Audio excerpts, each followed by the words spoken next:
gelar pasukan dalam rangka Operasi Patuh Siwa tahun 2021. Siap, dimulai. Lanjutkan. Hadirin dan peserta apel gelar pasukan yang saya banggakan. Operasi Patuh tahun ini dilaksanakan seluruh jajaran Polda selama 14 hari, mulai tanggal 20 September 2021 sampai dengan 3 Oktober 2021.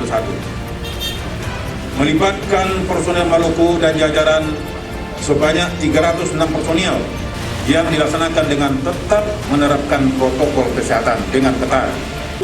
Saya berpesan kepada seluruh personel yang terlibat dalam pelaksanaan operasi agar selalu memperhatikan faktor keselamatan pada setiap kegiatan dalam operasi. Melaksanakan Operasi Patuh Siwa 5 2021 ini dengan penuh dedikasi dan rasa tanggung jawab yang tinggi dan profesional. Saling menjaga kekompakan dan nama baik institusi guna mencapai hasil yang diharapkan.